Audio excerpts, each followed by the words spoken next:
Oke, Nadia Galuh, pertanyaannya apa Kak Bimo? Topik apa yang bagus untuk ngobrol dengan orang baru? Soalnya terkadang suka canggung karena tidak tahu mau ngobrol apa. Wow, pertanyaan yang bagus. Nadia, yang simpel-simpel aja, maksud yang simpel-simpel gini. Misalnya kamu lingkungan barunya apa nih? Misalnya kamu masuk LKP baru nih ya, ada teman-teman yang baru. Kamu Iya. bicarakan topik bertanya dan kamu juga harus mendengar, jangan kamu yang berbicara, maksudnya kamu yang bercerita. Misalnya, halo, kamu siapa? Saya Nadia. Oh ya, saya misalnya Kansa. Kansa sekolah di mana? Yang simpel-simpel, yang ringan. Sekolah, rumahnya di mana? Nanti sama-sama ya ikut sekolah ini kita belajar bareng ya. Ya hal-hal yang kayak gitu membuat akrab supaya kamu juga nggak canggung. Nanti ada siapa lagi kamu tanya. Kamu harus menyapa ya awalnya ya. Halo, aku Nadia misalnya ya. Kamu siapa namanya? Misalnya ke teman yang sama. Tapi kalau misalnya ke perancang, halo, aduh, bajunya Mas, bajunya Kak, saya suka. Kakak di mana base campnya gitu kan. Jadi tanya bertanya yang hal-hal kecil ya Nadia ya. Jadi jangan canggung ya di lingkungan Iya, manapun kita betul. harus belajar bicara, kita harus belajar bertanya dan belajar mendengarkan ya. Oke Nadia, cukup jawabannya? Oke, Naira Sabia, mana Nadira? Oke, kedua, Bun. bagaimana agar teratur atau termotivasi mengikuti to-do list kita ketika ingin mengejar target? Kadang suka malas untuk mengikuti to-do list itu. Males, males kan mindset. Balik lagi ke situ, ya. Makanya harus ada planning. Tapi hal yang lumrah gitu, bukan kesalahan. Bunda juga kadang-kadang suka seperti itu. Apalagi kalau lagi nggak bad mood. Tapi kita harus cepat mengendalikan itu, Naira. Ya, misalnya kita pingin sesuatu kan Bunda udah bilang, kamu harus punya target, harus punya visi, harus punya planning. Apa aja planningnya nih? Targetnya gimana nih? Kamu step by step. Sasaran kecil dulu yang tadi Bunda sampaikan. Apa yang akan kamu lakukan? Misalnya per hari, misalnya gini, saya ingin menguruskan berat badan, misalnya 10 kilo. Kita harus logika, 10 kilo artinya kita menurunkan berat badan mungkin 4 bulan. Caranya gimana? Nah itu kamu tulis step by step gitu ya. Mindset kamu, jangan sampai kamu melanggar dari target apa yang kamu apa namanya planning yang kamu akan lakukan. Ditulis. Misalnya saya ingin turun 2,5 kilo. Artinya wajar ya kalau segitu ya. Artinya pertama saya pagi-pagi hanya minum ini, makan ini, siang juga ini, malam juga ini. Misalnya malam enggak ini olahraga juga saya mungkin seminggu 3 kali. Itu sasaran-sasaran kecil kamu lakukan. Makanya kenapa kita harus nulis planning ya. Rasa malas itu pasti akan ada, siapapun itu lumrah. Tapi kita harus lawan dengan mindset kita. Ya, paham ya Naira ya? Kita coba, gagal coba ya. Paham, Bun. Makanya harus ada pressure buat diri Naira. Ya, harus ada pressure. Artinya, aduh, kalau saya nggak kurusan, gimana saya mau jadi model, misalnya gitu kan? Saya kan ingin jadi model profesional, saya pasti bisa kurus, saya pasti bisa, saya yakin gitu. Misalnya, ya, Bunda ngobrol gitu karena pengalaman Naira ngobrol sama Bunda tentang berat badan ya Naira, nggak apa-apa kan? Nggak apa-apa ya? Ya, Bunda sampaikan Apa? gitu karena Bunda juga salut sekarang Naira sudah turunnya sudah banyak ya Naira. Udah turun berapa kilo? Turun berapa kilo? Terakhir sih 7 kilo, cuman sekarang belum nimbang lagi. Hati-hati PSBB jangan banyak makan di rumah nanti gagal lagi ya. Dan bagaimana agar tidak kaku sangat memulai obrolan nyantai mindset balik lagi ke mindset kamu nyantai penuh senyum nyaman relax gitu ya karena banyaknya kan diem tegang gitu kalau Bunda lihat memang Siska tipe yang diem betul nggak mau banyak bicara sebenarnya bukan yang nggak bagus tapi harus belajar bagaimana kalau kamu nanti diwawancara ya kalau kamu udah top segala macem itu nggak boleh gitu ya oke ya senyuman gitu obrolan wawasan yang luas oke Siska cukup jawaban dari Bunda cukup oke Dila bagaimana cara mempertahankan prinsip kita ketika mencoba mulai perubahan supaya tidak goyah balik lagi ke mindset Dila, prinsipnya prinsip apa dulu? Apakah prinsip kamu ini untuk kamu harus tahu dulu prinsip kamu ini baik nggak buat kamu? Nah itu dulu balik lagi pertanyaan pada diri kamu. Saya punya prinsip begini. Nah, balik lagi ke Dila. Baik nggak prinsipnya buat Dila? Kan yang merubah mempunyai prinsip itu kan kamu. Orang yang punya prinsip itu tidak akan pernah bisa dirubah oleh orang lain. Ya, jadi Dila harus bertanya pada diri sendiri prinsip apa yang Dila punya dan apakah itu positif.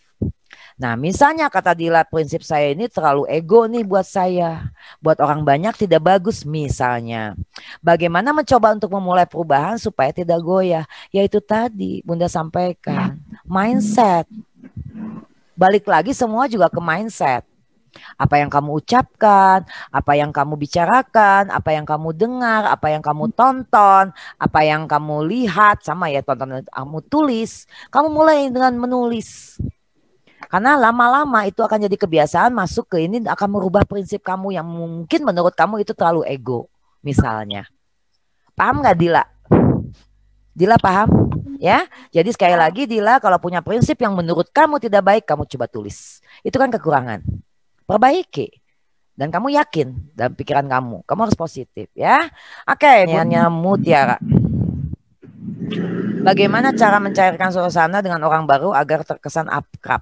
Pertama, senyum ya, senyum dan ajak ngobrol yang ringan-ringan. Sama, itu pertanyaannya hampir sama ya, tapi pertama yang kamu lakukan bertemu dengan dia, senyum, hai, sambil senyum, menyapa. Sebelum ngobrol kamu mesti menyapa duluan ya dengan senyuman. Oke? Mutiara paham? Cukup jawabannya Mutiara? Cukup ya? Keila. Keila mana Keila? Aku Bunda. Oke. Topik apa yang harus dibicarakan ketika bertemu dengan orang baru? Sama, terkadang suka malu dan tidak mau ngobrol apa-apa. Ya yang bikin kamu suka malu ya diri kamu sendiri. Makanya mindset kamu ya harus pede. Orang pede itu tidak boleh malu. Bagaimana? Kamu mulai merubahnya ya. Makanya topik yang harus dibicarakan adalah topik di lingkungan siapa kamu berbicara, siapa dia. Ya. Jadi kamu harus berusaha untuk saya tidak malu, saya yakin bisa. Ya, karena mindset itu, saya mah malu nggak mau, saya mah nggak mau ngobrol malu. Nah, karena kata-kata dan pikiran itu yang sering kamu tanam di alam bawah sadar kamu, itu yang terjadi. Mulai kendalikan, mulai lawan. Ya, Kayla? Kayla, cukup jawaban Bunda? Lawan ya. Jessica, topik apa yang tepat dipertanyakan saat berkenalan dengan orang baru? Ini kok sama semua ya? Karena kadang mau ngajak ngobrol bingung topiknya, jadi kaku ujung-ujungnya itu. Kamu harus tahu siapa mereka dulu kalau kalian mau ngobrol ya, atau misalnya nggak kenal nih di lift ya, kalian bisa menyapanya. Misalnya ada yang kamu misalnya ada di depan lift, ada orang mau turun, liftnya udah stop di nomor 7, kamu misalnya mau stopnya di nomor 8, kamu mundur, ayo Pak silahkan sambil tersenyum, ayo Bu silahkan ya, supaya kamu tidak kaku. Nanti dari situ kamu bisa belajar bagaimana ngobrol ya, topiknya yang ringan-ringan yang tadi Bunda sampaikan. Tentang mereka, jangan tentang diri kita. Orang tidak akan pernah mau dengar tentang kita kok. Orang akan dengar tentang dirinya ditanya gitu ya. Jadi itu yang harus dipahami supaya nggak kaku dengan senyuman tetap. Ya, senyum itu akan membuat kalian bahagia. Oke, Nabila. Jessica cukup jawaban Bunda. Jessica, mana Jessica? Jessica cukup jawaban Bunda, cukup ya. Nabila. Bunda. Nabila Kaira, Bunda gimana caranya berprinsip saat komunikasi sama orang lain? Berprinsip seperti apa? Itu pertanyaan Bunda. Apakah berprinsip yang seperti kamu miliki prinsip kamu? Apakah betul prinsip kamu itu? Apakah bagus buat diri kamu, buat diri orang lain? Apakah kamu cukup egois? Nah, itu balik lagi menjawabnya pertanyaan dari kamu. Apabila kamu berkomunikasi dengan orang lain, kalau kamu punya mindset, artinya itu kan kalau kita berbicara sama orang lain, komunikasi dengan orang lain, kalau kamu punya prinsip yang tidak bagus, itu yang bahaya. Misalnya yang prinsip yang gimana kamu, ya, namanya komunikasi kan kita mesti tektok, betul nggak? Betul nggak Nabila? Namanya komunikasi kan kita mesti tektok. Kalau orang prinsipnya adalah gimana gue, nah itu yang bahaya, itu yang nggak boleh. Ya, jadi Nabila harus menghargai juga pembicaraan orang lain, saling menghargai. Komunikasi itu kan saling menghargai. Ya, orang akan baik kalau komunikasinya baik. Harus bisa tektok ya. Jadi prinsipnya kalau memang bagus buat diri kamu dan orang lain, it's okay. Tapi kalau prinsipnya hanya bagus buat diri kamu, ya jangan. Karena kan komunikasi harus dua arah. Ya, Nabila, cukup? Cukup Nabila? Cukup, Bunda. Bunga dulu ya. Kalau kita mengasah keterampilan hanya satu arah saja, baik nggak Bun? Maksudnya itu saja karena tujuannya cuma itu, padahal masih banyak yang lain. Mengasah keterampilan satu arah tergantung balik lagi pada diri kamu ya Bunga. Kamu sebenarnya tujuannya ingin apa? Kalau Bunda dulu sebagai model, Bunda ingin mengasah keterampilan segala hal karena Bunda ingin wawasan lebih luas. Makanya sekarang balik lagi sama Bunga ya. Bunga kalau hanya satu arah saja baik nggak Bun? Tergantung diri kamu. Kalau buat Bunda ingin jadi sukses, kita fokus satu arah, tapi kita harus menguasai wawasan apapun ya. Maksudnya tujuannya itu kalau memang kamu banyak, nah, itu bertahap kamu lakukan. Makanya kenapa dream target planning itu ditulis ya. Oke, Nadira, bagaimana cara tidak kaku saat berbicara dengan orang lain? Bagaimana supaya obrolannya tidak membosankan? Pertanyaannya sarua wae kabeh sami ya. Jadi Nadira ya supaya kita tidak kaku ya nyantai dengan senyuman, dengan jangan jutek kita ngobrol tapi mata kita kosong, kita jutek nggak fokus. Nah, itu juga tidak boleh ya. Supaya obrolannya tidak membosankan ya kita sambil bercanda tapi yang baik gitu, misalnya ya tanya-tanya kamu gimana, nanti kapan-kapan ya kita ketemu, basa-basi lah. Basa-basi tapi yang tidak tidak membosankan ya. Tanya seputar dia gimana. Oh, kamu belajar di sini gimana? Kamu seneng nggak? Awalnya pernah belajar sekolah modeling lagi nggak? Kamu tujuannya apa? Oh ya, oke. Kamu nanti pasti ada tektoknya. Itu nggak akan membosankan. Ya, oke, Nadira. Jawaban dari Bunda. Sekarang kembali lagi pada diri kamu. Ya, bikin santai dan dengan senyuman tetap ya. Oke, Amalia.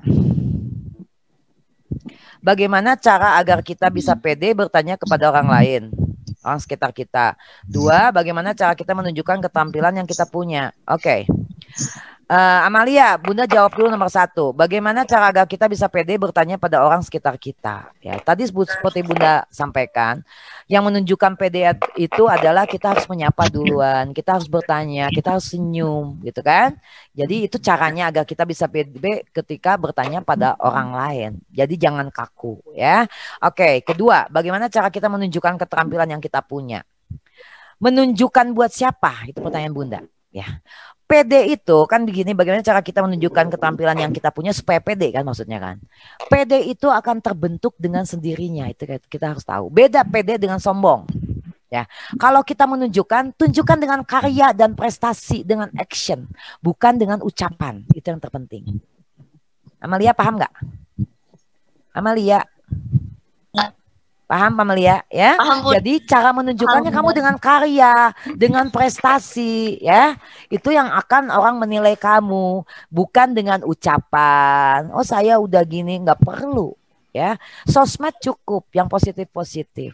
Kamu misalnya dapat lomba apa, kamu itu adalah keterampilan kamu bangga, kamu di sosmed, terima kasih buat yang mendukung saya, support saya, bla bla bla. Itu sudah oke ya. Itu caranya seperti itu, berkarya terus ya. Kansa. Jika ingin memulai pertemanan yang circle positifnya bagus, apa kita itu harus meninggalkan teman yang dulu atau tetap berteman? Nah ini, ya. Kemarin juga banyak pertanyaan ini. Kita tahu bahwa silaturahmi itu kita penting. Kalau Bunda nih, Bunda balik lagi ke diri sendiri. Bunda akan menghindar dari orang-orang yang toksik. Tapi artinya Bunda masih tetap silaturahim silaturahim dan berteman.